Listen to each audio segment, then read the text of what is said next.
ಶಿವಪುರಾಣದಲ್ಲಿ ಬರುವ ಶಿವನ ಪಂಚಮುಖಗಳ ಕಥೆ. ಋಷಿಮುನಿಗಳು ಮುನೀಶ್ವರರನ್ನು ಕುರಿತು, ಅಯ್ಯ, ಪರಶಿವನ ಅವತಾರಗಳು ಅಸಂಖ್ಯವಾದವುಗಳು. ಅವುಗಳಲ್ಲಿ ತುಂಬ ಪ್ರಸಿದ್ಧವಾದ 5 ಅವತಾರಗಳ ಬಗ್ಗೆ ವಿವರಿಸುತ್ತೇನೆ, ಶಾಂತವಾಗಿ ಕೇಳಿರಿ ಎಂದು ಪ್ರಾರಂಭಿಸಿದರು. 1ನೇ ಅವತಾರ ಸದ್ಯೋಜಾತ.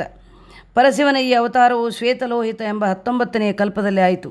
ಆ ಕಲ್ಪದಲ್ಲಿ ಪರಶಿವನು ಯೋಗನಿದ್ರೆಯಲ್ಲಿದ್ದನು. ಧ್ಯಾನಮಗ್ನನಾಗಿದ್ದ ಬ್ರಹ್ಮನ ಶಿಖೆಯಿಂದ ಶ್ವೇತಲೋಹಿತ ಕುಮಾರನು ಉದಯಿಸಿದನು. ಅವನೇ ಸದ್ಯೋಜಾತ ಶಿವನೆಂದು ಬ್ರಹ್ಮನು ಅರಿತನು. ಬ್ರಹ್ಮನು ಈ ಪರಿಯಲ್ಲಿ ಚಿಂತಿಸುತ್ತಿರಲು ಅವನ ಮಾನಸದಿಂದ ಬ್ರಹ್ಮಸ್ವರೂಪಿಗಳಾದ ಸುನಂದ, ನಂದನ ಇತ್ಯಾದಿ ಹಲವರು ಕುಮಾರರು ಜನಿಸಿದರು.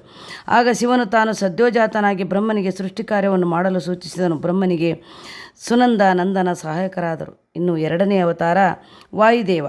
ರಕ್ತ ಎಂಬ 20ನೆಯ ಕಲ್ಪದಲ್ಲಿ ಈ ಅವತಾರವಾಯಿತು. ಆಗ ಬ್ರಹ್ಮನ ವರ್ಣವು ಅರುಣವರ್ಣವಾಯಿತು. ಆಗ ಕೆಂಪು ಕಣ್ಣಿನ ಹಾಗೂ ಅರುಣವರ್ಣದ ಕುಮಾರನು ಜನಿಸಿದನು. ಇವನೇ ಶಿವನ ಅವತಾರವಾದ ವಾಮದೇವ ಎಂದು ತಿಳಿದು ಬ್ರಹ್ಮನು ಕೈಮುಗಿದು ಸ್ತುತಿಸತೊಡಗಿದನು.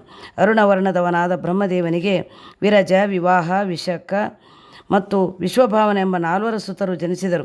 ಆಗ ಪರಶಿವನ ಅವತಾರವಾದ ವಾಮದೇವ ಶಿವನು 4 ಸುತರನ್ನು ಆಶೀರ್ವದಿಸಿ ಸೃಷ್ಟಿ ಕಾರ್ಯವನ್ನು ಕಲ್ಪಾಂತರದವರೆಗೂ ಮುಂದುವರಿಸುವಂತೆ ಸೂಚಿಸಿದನು. ಇನ್ನು 3ನೇ ಅವತಾರ ತತ್ಪುರುಷ. ಪೀತವಾಸ ಎಂಬ ಹೆಸರಿನ ಕಲ್ಪದಲ್ಲಿ ಪುತ್ರಕಾಮನೆಯ ವಾಸನೆಯಿಂದ ಬ್ರಹ್ಮ ತೇಜಸ್ಸು ವಿಕಾಸಗೊಂಡಿತು. ಆ ತೇಜಸ್ಸಿನಿಂದ ದೀರ್ಘಭಾವವುಳ್ಳ ತೇಜಸ್ವಿ ಕುಮಾರನೋರ್ವನು ಉದ್ಭವಿಸಿದನು. ಆ ಕುಮಾರನು ಹಳದಿ ವಸ್ತ್ರಧಾರಣೆಯನ್ನು ಮಾಡಿ ಸತ್ಪುರುಷನೆಂದು ನಾಮಧೇಯ ಉಳ್ಳವನಾದನು. ಇವನು ಪರಶಿವನ 3ನೇ ಅವತಾರವೆಂದು ತಿಳಿದು ಬ್ರಹ್ಮದೇವನು ಸ್ತುತಿಸಿದನು. ಇನ್ನು 4ನೇ ಅವತಾರ ಅಘೋರ. ಬ್ರಹ್ಮ ಶಿವನಾಮ ಕಲ್ಪದಲ್ಲಿ ಪುತ್ರಕಾಮನೆಯ ದೃಷ್ಟಿಯಿಂದ 1000 ವರ್ಷಗಳು ತಪಂಗೈದನು. ಆಗ ಕೃಷ್ಣವರ್ಣದ ತೇಜಸ್ವಿ ಮಗನೊಬ್ಬನು ಉದಯಿಸಿದನು. ಈತನ ಅದ್ಭುತ ದೇಹವು ಅಪಾರ ತೇಜಸ್ಸಿನಿಂದ ಹೊಳೆಯುತ್ತಿತ್ತು. ಈತನ ರೂಪವು ಶಿವಕಳೆಯಿಂದ ಕೂಡಿ ಘೋರವಾಗಿದ್ದರಿಂದ ಈತನು ಪರಶಿವನ 4ಥ ಅವತಾರದ ಅಘೋರ ಎಂದು ನಾಮಾಂಕಿತಗೊಂಡನು. ಬ್ರಹ್ಮನು ಈ ಶಿವಸ್ವರೂಪಿಯನ್ನು ಕುರಿತು ಅನೇಕ ವಿಧದಲ್ಲಿ ಸ್ತೋತ್ರವನ್ನು ಮಾಡಿದನು.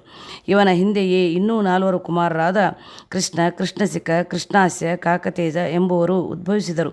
ಬ್ರಹ್ಮನು ತನ್ನ ಸೃಷ್ಟಿ ಕಾರ್ಯವನ್ನು ಮುಂದುವರಿಸಿದನು. ಇನ್ನು 5ನೇ ಅವತಾರ ಈಶಾನ.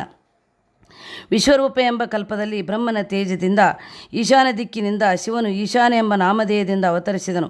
ಇವರ ಜೊತೆಗೆ ಯೋಗ ಮಾರ್ಗದ ಅನುಯಾಯಿಗಳಾದ 4 ದೇವತೆಗಳಂತಹ ರೂಪವನ್ನು ಹೊತ್ತು ಉದಯಿಸಿದರು. ಮೇಲ್ಕಂಡ ಪರಶಿವನ 5 ಅವತಾರ ಮೂರ್ತಿಗಳನ್ನು ಭಕ್ತಿಯಿಂದ ಆರಾಧಿಸುವವರು ಶಿವಸಾಯುಜ್ಯವನ್ನು ಪಡೆಯುವರೆಂದು ಮುನೀಶ್ವರರು ಬೋಧಿಸಿದರು.